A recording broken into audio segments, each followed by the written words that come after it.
Ai, gente. Gente, eu espero que o áudio fique bom. Só que assim, esse aqui é o meu microfone. Meu falecido microfone, no caso. Eu tinha acabado de colocar o microfone no celular. E aí o meu celular caiu no chão. E o meu microfone foi pro chão. E daí do jeito que ele caiu, eu acho que dá de recuperar. Só que eu não sei fazer isso, né? E aí olha aqui. Essa partezinha aqui, ó, ela entortou e ela quebrou. Tipo, ela quebrou aqui, ó. Ó, tá vendo?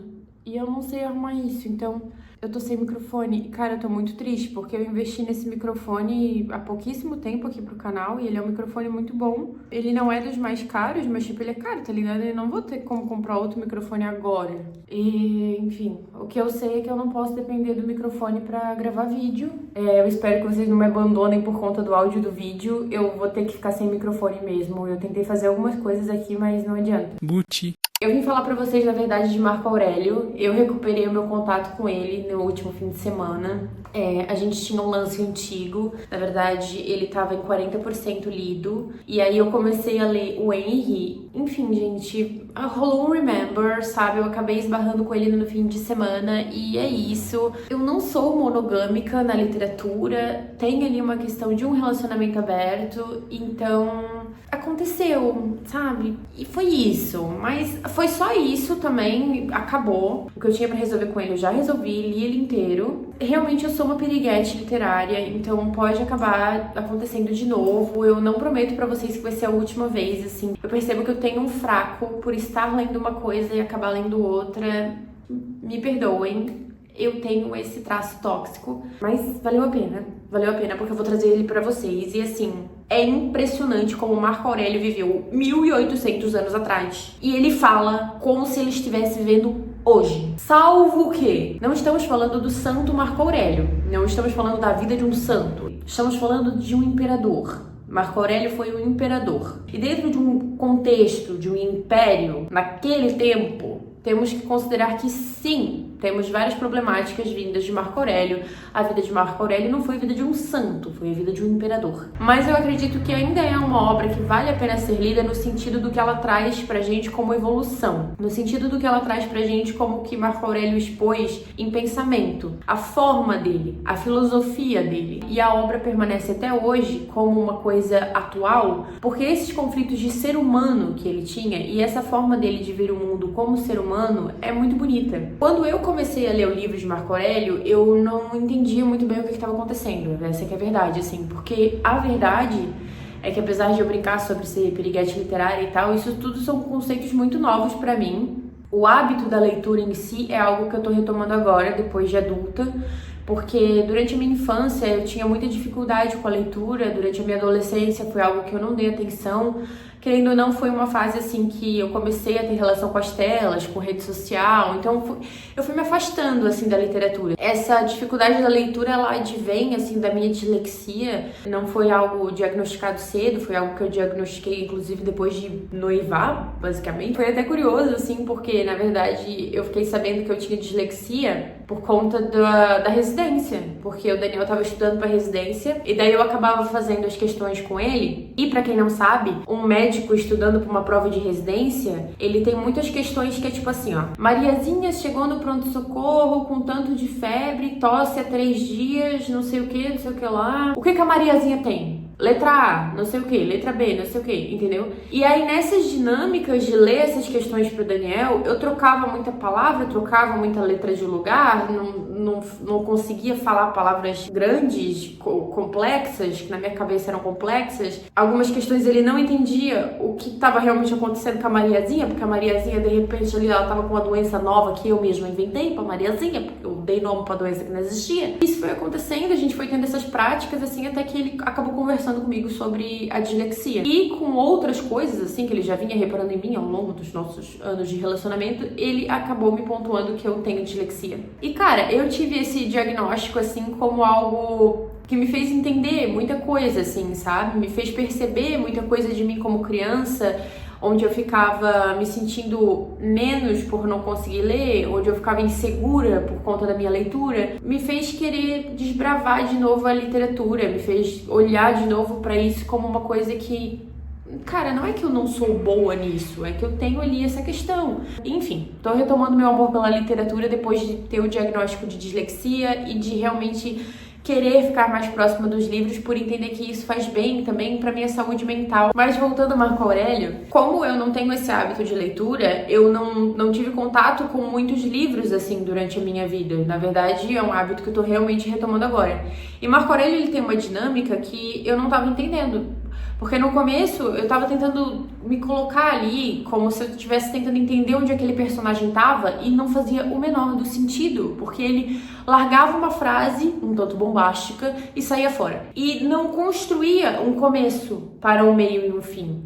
Eu não tava entendendo. E daí eu perguntei pro Daniel e o Daniel me explicou que não era isso, que não é uma obra com começo, meio e fim, ela é uma obra fragmentada. E agora, após concluir Marco Aurélio, é que eu entendi de fato o que é Marco Aurélio, e é isso que eu venho trazer pra vocês, sabe? Pra vocês, assim, entenderem Marco Aurélio como eu entendi. Na verdade, o livro se chama Meditações de Marco Aurélio, né? E as meditações são literalmente isso, são coisas que ele pensou. Pelo menos do que se sabe, do que eu li e pesquisei, ele não tinha intenção de publicar isso. São diários dele que foram sendo escritos ao longo do tempo. Ele tem uma base de pensamento meio estoica, mas o pouquinho que eu entendi do estoico é o seguinte, que o estoico, ele é muito mais focado em poder controlar a sua mente, controlar as suas reações dentro daquilo que ele realmente tem controle. E aquilo que não depende da gente, que a gente não tem controle, a gente deve lidar com sabedoria, com coragem, com clareza, com calma. É meio que um lembrete constante do tipo assim, não dá pra controlar a vida, mas dá de controlar a forma que a gente reage perante a vida. Não desperdice a parte da vida que lhe resta pensando na vida alheia, a não ser que seu objetivo aponte para o bem comum, porque certamente se privará de outra tarefa. Ah, isso é óbvio. É óbvio, só que o cara tava 1800 anos atrás falando óbvio que tu não entendes até agora, e é por isso que tu tá te perguntando por que o teu vizinho tá botando quantas e quantas vezes tu já não se pegasse pensando na vida do outro? Pois 1800 anos atrás ele já estava dizendo pra ti, por que tu estás fazendo isso? Ele fala muito sobre você focar em você. E isso é uma coisa que eu procuro levar na minha vida. Por quê? Porque quando a gente foca na gente e o que a gente faz é puro, cara, não tem como dar errado. E essa é uma das premissas aqui do meu canal. Ele me ajudou muito também nessa fase do luto, assim, porque vários pensamentos dele também sobre a morte são muito bonitos. A forma como ele fala da vida e da morte, né? De viver a vida intensamente, focado naquilo que você pode controlar, mas também de ver a morte como apenas uma passagem. Porque é como se ele colocasse assim, por que a gente espera o pior da morte? O que é a morte se não só mais um dia a se viver? Não conduza sua vida como se ainda fosse viver 10 mil anos. A morte já vem à sua ronda. Enquanto está vivo, enquanto está em seu poder, seja um bom homem. São conceitos simplíssimos, não são? Mas são conceitos reais. E isso é muito bonito. Parece que ele vê que as atitudes dele precisam evoluir junto com os pensamentos dele. Tem essa passagem aqui que ele fala, por exemplo, as palavras antes familiares são agora antiquadas. Ou seja, em algum momento da vida dele, ele foi falar alguma coisa, provavelmente, e ele viu que já não cabia mais. E ele viu a necessidade de mudar. Essa necessidade que ele vê de mudança, sabe? Essa necessidade que ele tem de evolução. Eu acho que isso daqui é gostoso porque dá de você se enxergar dentro dele. Você é uma pequena alma que carrega consigo um cadáver, sabe?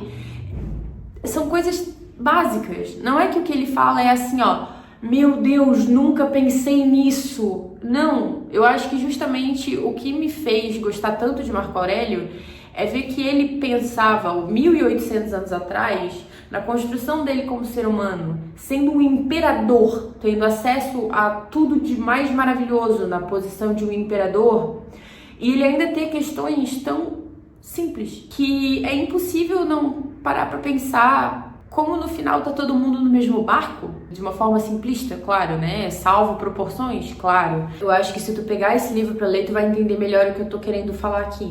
Tu pode pegar uma frase dele hoje, agora, e tu vai entender de uma forma. E se tu ler de novo em outro enquadramento, tu vai entender de outra forma. Eu tenho nas minhas obras um traço dele, assim, E foi isso talvez também que me chamou ainda mais atenção, porque a forma que ele se expressa é a forma que eu me expresso também nas minhas escritas. Eu me senti muito acolhida por Marco Aurélio. Eu me senti realmente com um amigo, sabe? Aquele amigo massa, assim, que realmente te faz olhar a vida sempre pro mais positivo, mas não é um positivo coach, não é um positivo tóxico. Isso é muito massa. O Marco Aurélio, ele não tem uma positividade tóxica, ele tem uma positividade real. Então, ele é esse amigo que te puxa pra realidade e que te dá um sacode, assim, sabe? Principalmente no que se refere à vida e à morte, quando ele para falar desses momentos, assim, as reflexões dele são muito simples, são muito fáceis de entender, mas ao mesmo tempo elas têm uma profundidade de um buraco sem horas, que parece que tu vai assim, ó, tu encara o fundo do poço, tu volta e tu pensa, meu Deus, o que eu estou fazendo com a minha vida?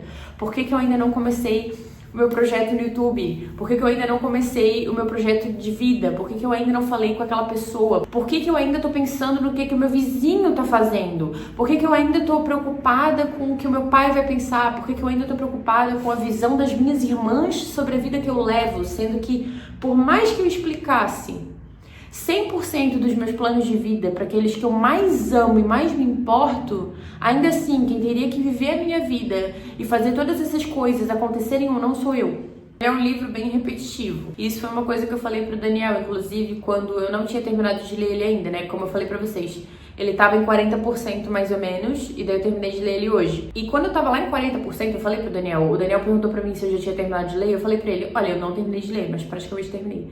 Porque ele é muito repetitivo, ele fala da mesma coisa várias e várias vezes, eu já entendi o que ele quer dizer. Às vezes uma frase que ele coloca não te pega tanto quanto a outra. E às vezes o modo de ele falar, apesar de ser muito atual, muito simples, tipo assim, é fácil de ler. Mas ainda assim, às vezes ele traz umas referências muito particulares daquela época e daquele convívio. Porque como era ele falando com ele, às vezes ele cita um fulano que tu não sabes, tu não tem a mínima ideia de quem é, entendeu? Ele chega e mete uma referência assim que tu não entende, que tu fica assim, tá, mas quem é a Creusa? Por que a Creusa te disse isso? E ele não vai te explicar. Ele com certeza não vai te explicar. Aqueles momentos que tu tá olhando pra dentro e tu não sabe muito bem pra onde ir e que tu não tem muito com quem contar, conta com o Marco Aurélio. Ele vai te dar muitas sacadas assim do quanto você só precisa de você. Retorne a você mesmo e se reanime. E uma vez que saiu de seu sonho e tenha compreendido que eram pesadelos que o perturbavam, novamente desperto, olhe essas coisas como olhavam aquelas em sonho. Interpreta aí, porque eu sou assim, entendeu? Eu entendo, mas daí se eu vou te explicar, capaz que eu me embanando toda. Então, se tu quiser, tu dá uma voltadinha, tu escuta de novo. Mas entendesse? E outra coisa que eu acho muito legal é a forma que ele traz a morte e o efêmero. Porque ele fala que a vida é assim, ó, passou. E, de fato, pode ver, passou 1800 anos desde que ele falou isso aqui. Pense nisso e crie ânimo. Reviver depende da sua vontade. Veja as coisas novamente como as via. Nisso consiste a renovação da vida. Se essa aqui não é sobre tu botares um short e tu ir treinar, é sobre o quê? Vai ler ele vai te motivar. Tu estás aí com esse negócio, com esse plano que tu quer botar pra em ação, não sei o que, e tu não consegue, vai ler ele. No começo me desanimou que eu não entendia ele. Então tu faz assim, ó, o que tu não entender dele, tu pula.